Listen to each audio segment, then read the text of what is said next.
Hello, everybody. Gegard is getting some stitches in his shin right now, and then he'll be here as soon as he's done. We did a gate of 2,710,000, $530, and attendance was 14,506. Fight of the night is Pickett and Easton. Sub of the night is Reza. And the knockout of the night is McGregor. Congratulations to all of them. They won $60,000. And they should probably scrape some of that money off and kick it to Diego, because he's the one that negotiated the $60,000 in the locker room. Brazilians. So let me just start off by saying that, you know, it was one of those situations, again, where we're going into a card, and the media didn't really do it to us this time, but some of the fans did. And it drives me crazy when people start talking shit about a card that has never even happened yet. You know, you start saying this card sucks and this and that because one guy fell off the card.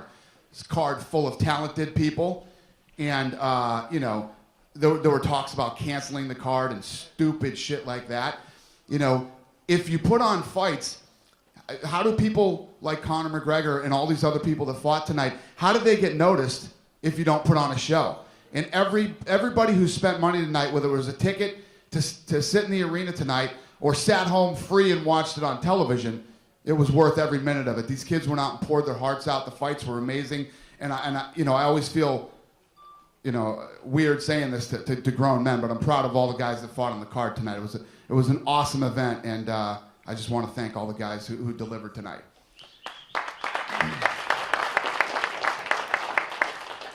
Who's got the first question?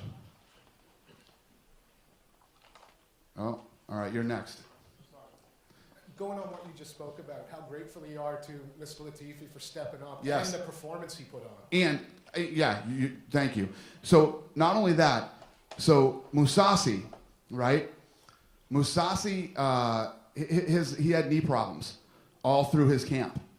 He checked with his doctor, and his doctor said, you can make it through this fight, and then you're going to have surgery after the fight. Kid wants to fight because he's going to come in here and fight the number 3 ranked light heavyweight in the world. He doesn't want to give up this opportunity. He wants to fight him. Shows up here to fight him, gets stopped on a cut. We won't even get into that, okay? We'll leave that alone. We all know what's up with that. Then we throw this guy, he's training for this tall striker, ends up fighting a short, strong, southpaw wrestler, and still accepts the fight and takes it. Then Latifi comes in on 4 days' notice, cuts the weight, and takes on Gegard Mousais, who's 33-3, you know, when this guy's 8-2, and stays in there 3 rounds with him. So, again, much respect to the guys in the main event, too. Thank you.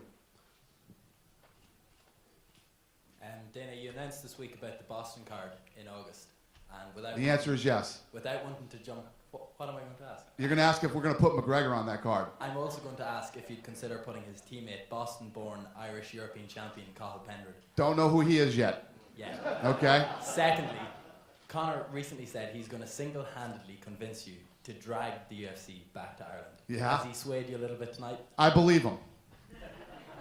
I believe him. And just one final thing. Back in Trinity, when you got that award, yep, you were hounded questions about McGregor, and you said, "I'm not too sure about this guy. I hear a lot about fighters, but I'm pretty sure now." I know you don't like to praise fighters, but if you could just a couple. You want me to praise him? I'd like to. Okay, I'll praise him for you. Let me put it this way. I'm blown away. First of all, it's his first fight ever in the UFC. He walked out tonight and got into the octagon like it was his 100th fight in the UFC. From the minute the bell started, he was nice and relaxed, moved around. And even after, you know, he gets the knockout, it's like he's been here before and done it 100 times. Kid is totally relaxed. He's a beast. I'm impressed. Dresses well. Handsome kid. Seems pretty smart. You good? All right. Just a question for Conor again. Conor, obviously, you know, it's been a long road to get here. I suppose in your dream. What was the feeling like? Can you describe the emotions at the end of the fight? Yeah, I felt the same. You know what I mean? Even walking in, you know the way people say like about UFC jitters and all. I didn't feel. It just felt like another contest to me. And competition is competition. Doesn't matter if it's in a local club or here. You know what I mean? It just felt the same. And to be honest, I don't know what's going on here. I'm just after hearing $60,000, and I'm just thinking of what I'm gonna spend on it. You know? I'm gonna buy myself a car anyway, a nice car, and maybe some suits or something, some custom-made suits, or I don't know. Just last week I was collecting the social welfare, you know what I mean? I'm gonna have to. I was insane to them, like I don't know what's gonna happen. Like I'm signed to the UFC, I don't know what, blah blah blah. But now I suppose I'm just gonna have to tell them to fuck off. Conor, just one more question. Is there anyone in your eye on, anyone you wanna fight next? No, whatever. You know, I just want to be kept busy. You know, competition keeps me focused, and anytime I don't have competition ahead of me, I just seem to drift. You know what I mean? So I want to be kept busy, and that's it. Just whatever, wherever and whenever. You know. Congratulations, see that the country proud to my chest. We're in the middle of Sweden. Yeah, the first two questions are Irish people. You know, we love this sport here, and man, it's great to see all the Irish flags out there and all, man. It's unbelievable. Hopefully it persuades Dana and the UFC to come back to Dublin. And we've got some great fighters over in our area, you know. So hopefully we get a show out of this. Please God. And we will. I'm going to stay here for a few minutes, and I'm gonna let my man come in over here, and he can answer more Ireland. You can hammer him with the Irish questions. Yeah, Dana, I know you don't normally like to make roster decisions on fight night, but Latifi. But you're going to ask me anyway. I'm going to, yeah, of course. But Latifi, I mean, this was a kind of a special situation that he wasn't really on your radar. Are you asking me if he's going to get cut? If he's going to get, well, actually, I was going to phrase it the other way and say, will he get an opportunity to fight again with a full Yes, training camp? he absolutely will. Okay, Absolutely. fantastic. We didn't see Ross Pearson over here. So Ross thinks he broke his foot warming up, so he's at the hospital right now getting his foot checked out. Okay. And lastly... And again, let's talk about him for a second. Breaks his foot in the back, doesn't tell anybody, goes out and fights, and ends up knocking out Ryan Couture, which KJ Noons hit him with some big shots in that last fight and didn't knock him out. So much respect and props to him, too. Every guy on this card tonight really came out and delivered. And again... I know that, obviously, not to get into the whole situation with Ryan's dad, but was it special to you at all? I mean, to be the historic moment tonight where, it's the first father-son, to tandem now to have fought in the UFC. Does that any significance to you, or because of the tension? It felt really special for me, yeah. Fair enough, fair All right. enough. And last question for you. I heard a lot of Swedish fans this week worried that because of what happened and how difficult it was, that Sweden wouldn't be on your radar anymore. You wouldn't come back for a while until things were sorted out. Is there anything to that, or do you feel confident you'll be back here? Yeah, the first time that we came here, it was great. The event ran smooth. Everybody was great. Yeah, this one was beyond difficult. I will admit that. But yeah, no, we're not looking at Sweden and saying we'd never come back here again because of it. It's a great market. Fans have been fantastic to us here, and we'll be back. Hey, Dana. Thank you, sir. I'd like to ask about Ryan Couture as well. What do you think of his performance, and what do you think is next for him? Yeah, he's got this real tough style where he goes in and he clinches against the fence. He's good in the clinch with elbows, punches, knees, and if I had to praise somebody, I'd praise Ross Pearson. He fought a great fight tonight. He was chasing him around. He was trying to cut off the ring, and now especially that I know he had a broken foot. Trying to cut off the ring, getting out of the clinch, battling it, and then finally caught him. And like I said, Ryan Couture has an awesome chin. That kid's got a great chin because I saw the KJ Noons fight, and KJ Noons was lighting him up with some big shots. That was a controversial decision. A lot of people thought KJ won that fight, but he caught Ryan with a lot of punches, and he took him. And I'm not sure if you know this, but Vadim Finkenstein was here in the arena, and he was sitting very close to the octagon. Do you know about this? I did not know that. So you didn't talk about him? I think he's stalking me. Okay. I don't know why he was here. Did you have a chance to talk to him? I don't know why he was here either. Okay. Yeah, we're not on. We don't talk. Here as a fan. We don't really talk and hang out. You know what I mean? Yeah. Okay, thanks. Thank you. Hey Dana. Yep. Over here. Kevin here from FightPlay.tv. First of all, congratulations on job well done. Thank you, sir. Amazing event. Thank you. And now I got a question for touring. How was it going from the Ultimate Fighter house and making your debut in your home country, Sweden, and getting off that victory? It felt really good to come here and fighting from the home crowd. That was, I mean, I really wanted to go here, and instead of fighting in the States, I get a chance to fight here. That's perfect. And a question for Reza. Reza, going from, as you have, clearly I've been outspoken about it, that you felt robbed in your last fight, coming back now, getting off with that kind of victory, amazing submission. How does that make you feel like over a vengeance for you? UFC 153 in Brazil is just past for me, and just keep going and go ahead and train harder. And I did my job tonight. What can I say? I'm just happy. He looked amazing tonight, too. Seriously, Michael Johnson's a tough, amazing athlete. He looked like one of those things that you buy and used to punch and it would fall down and go back up when he would get hit with that kick. He went this way and this way, comes back after that round, and ends up winning the submission of the night. Tough guy, man, and a great fight. Quick question for Conor. Over here. We've seen you dominate at two weight classes on the European scene. Are you planning to stay at featherweight in the UFC? I'll go either, yeah. 145 or 155, whatever's available, yeah. Stay ready so I don't have to get ready, so whatever's there I'll take. I need a couple more weeks for featherweight, of course, but take lightweight as well, no problem. And a quick question for Brad. We've heard Conor say what he's going to spend his winnings on, his bonus. What are you going to spend your bonus on? I'm getting married this year, so that really helps me out a lot, because my fiancée is quite expensive. Congratulations on the win, the bonus and the marriage. Question for Reza. You also have $60,000 to spend. What do you have in mind? I ordered my Ferrari in Germany. I'm gonna bring it next week and put the Dana White on it. No, just joking. I don't know any idea. Question for Alir. What was your game plan coming into the fight? I think lots of people thought you'd have to impose your wrestling game to get this to the ground, and you finally did in the third round. But talk about your game plan and what you wanted to do tonight. I wanted to, the strategy was to try to use the wrestling, but I didn't really get in the fight, I cut it 27 pounds in 3.5 days, and it took its toll, I felt that I didn't have the energy for the wrestling, so I did the best of it, so. Guys, before the next question, I'm out of here. I appreciate all your support. Thank you very much. And I'm going to bring my man up here, Gary Coe. Hi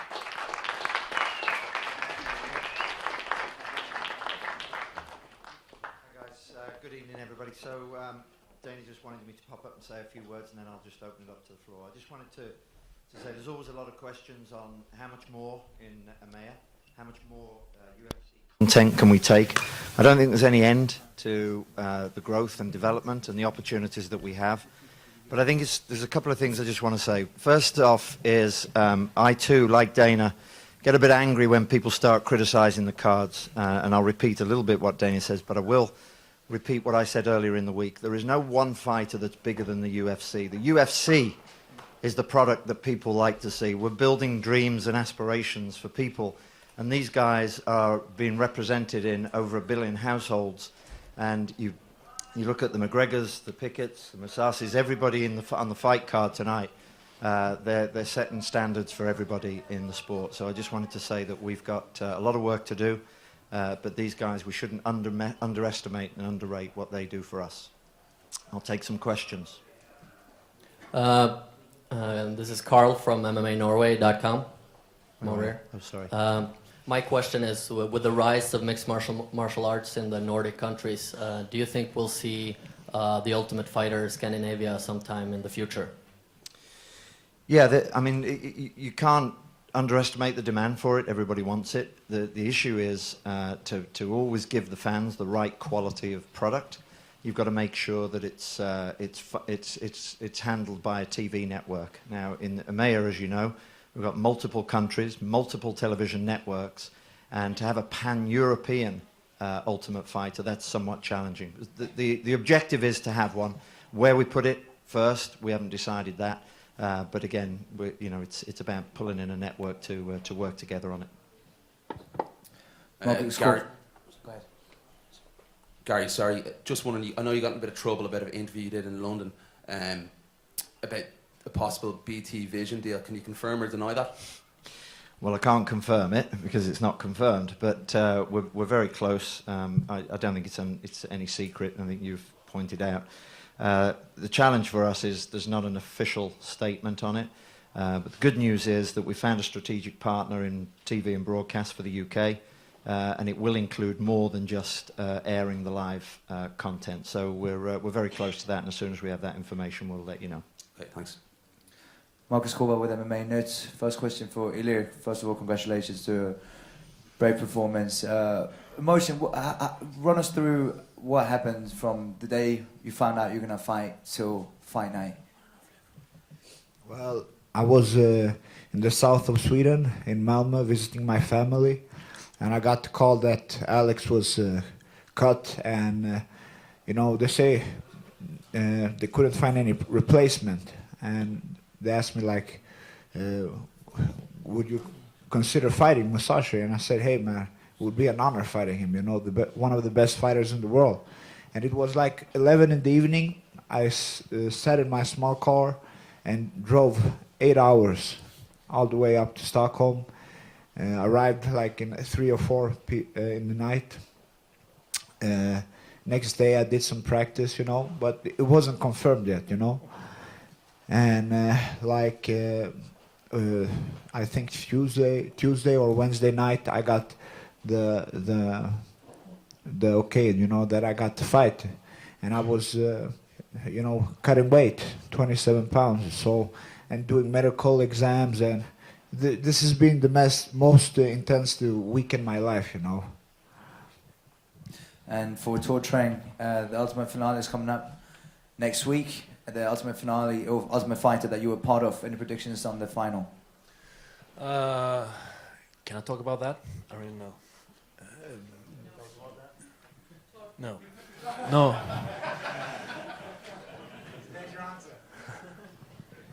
Yasu Davari from Kimura.se. I have 2 questions. My first question is to you, Gary, over here. Do you know what will happen to Alex now? Do you have any plans? Since then I told that Gegard is injured and probably is going to be gone for a while.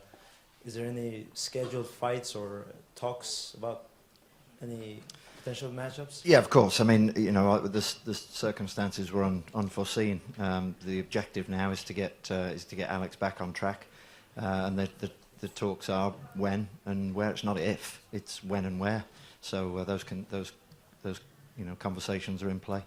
There's a lot of talks about Alex facing Lyoto Machida, who recently fought Dan Henderson, and he doesn't have any injuries. Do you think that fight is possible? I somewhat embarrassingly I always choose to avoid questions about fights. I think Dana, Joe Silva and the guys have done a pretty good job up to now. I don't think they need any advice from me on who, where, when. So if you don't mind, I'll avoid that one. Okay. I have a question to Gegard Mousasi. Dana told us that you had injury over here, knee injury. Can you update us and tell us how serious it is? Well, I don't want to talk a lot about my injury, but I can tell that with this injury, I'm pretty sure 95% wouldn't fight from other fighters. So, I stepped up.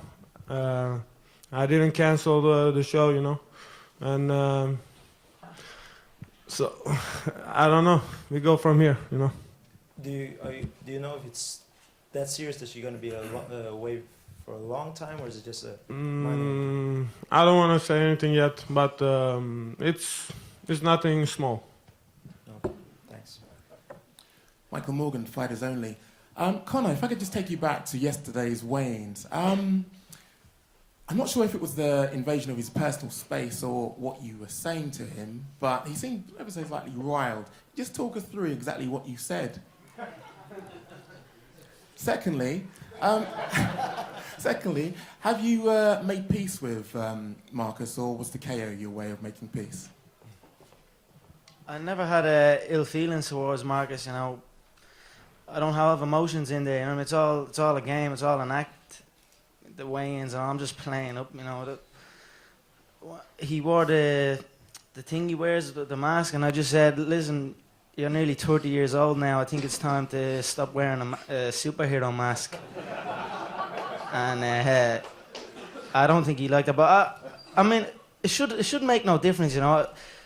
People have been tweeting me what he said in interviews and things like that. He was saying that the Irish people are, my supporters are hounding his Facebook page and hounding his Twitter. And things like that don't bother me, you know. It shouldn't bother any fight, you know. If you're in this game, and man, you could do anything to me. You could say what you want. It's not going to make a difference when I get in there, you know. It's emotion free, and I think he was emotionally attached to the contest. I'll let you know what he said after the. Over here, Sebastian Martinez with MMA Net. Question for Conor. You said before that you don't feel the octagon jitter, so to say, but where would you rank this victory compared to your past accomplishments? Yeah, it's up there, you know. It's the UFC debut, of course, and yeah, it's the best one so far. Obviously, you know, I'm not making money here. I don't have fucking money. I didn't have money before this, you know. Like I said, I was collecting €188 a week off the social welfare, and now here I am with like 60 G's bonus and then my own pay. You know what I mean? I don't know what the fuck's going on, to be honest, but So it's safe to say this is the biggest victory of your career? Yeah, this is the biggest one, all right, yeah. And a quick question for Gary as well. Just as a whole, what was your impression of the Swedish fighters and their performances? Well, you know, when you're fighting in front of your home crowd, it always gives them, you know, a bit of a boost. And there's also there's a Swedish crowd. There's always great stories, right? The reason that we love this sport, the reason that we love any sport, is you never know what the outcome's going to be. These fighters prepare. They take great care and attention in getting ready mentally, physically, for the event. And so when you're in your hometown, there's always an element of sort of an extra little bit that you bring in with you. So that's perfect for them. They did a fantastic job. They did the fans proud. They're proud fans, and they did their fans proud. I think you also have to look into, there's 4 debut UFC fighters tonight, and they did the UFC proud. They did the fans proud. So I think everybody's playing their part. But tonight the Swedish take it. And I think they were fantastic. Question for Gary down here. Just going back to the UK TV deal, and you're talking about shoulder programming and magazine programs.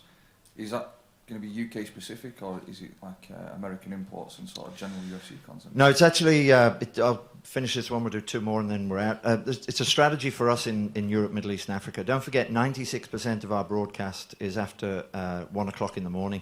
So it's very difficult to build heroes, and these guys are heroes, right? So, and we have fans who want to see them fight.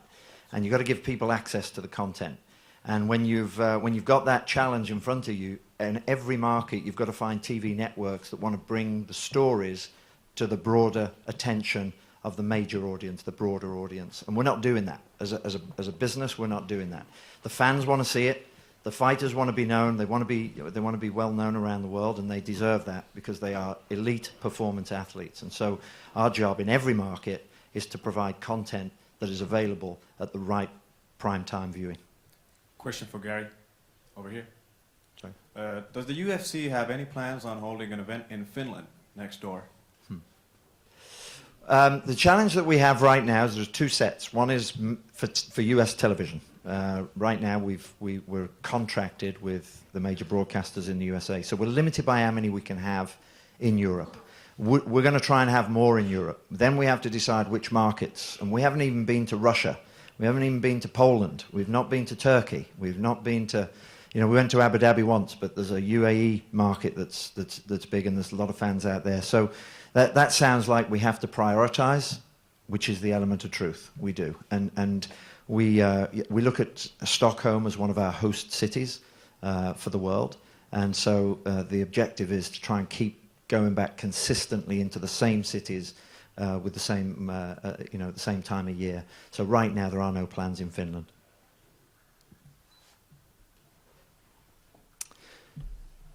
Okay, I think that's it. Oh, we've got one more. Scary, just for the rest of the year, is any other European cards going to take place? We're trying to finalise one more in what we call quarter four, which is the months of October, November, December. We'll be coming out with an announcement on that pretty soon. Sorry, one more, and then we're done, and I'll just close up. Yeah, well, for Ilir, you had to fill in for the biggest Swedish MMA star ever. How was that coming in here? Feeling that pressure and maybe having some people not knowing who you are before the fight. Was that some extra pressure for you? There's always pressure, when you're fighting. So, but I took it for what it was. It was opportunity. So. Reza Manati, first question for you. That head kick, first of all, how hurt were you? And second of all, what do you want next? I don't remember that head kick. And whatever Mr. Joe Silva offered me, I'm ready to fight. And lastly, for Mousais, your opinions on Ilir's performance with 4 days' notice? Well, he's a gentleman and he's a sportsman. He stepped up, and I'm thankful to him. And he took some hard punches, So, but I didn't want to take any risk, He got nothing to lose, so I fought smart. Okay, just closing it down, just to say a couple of thank yous. Thank you to everybody for hosting and putting on a great event here in Stockholm. Thank you to the fans for taking the time, effort, and energy to come and enjoy the event. And they didn't flinch, even though there was a slight hiccup there. I'd like to thank the fighters who ultimately make everything possible for us. Just wish you all a very safe journey home, and look forward to seeing you again at the next event. Thank you and good night.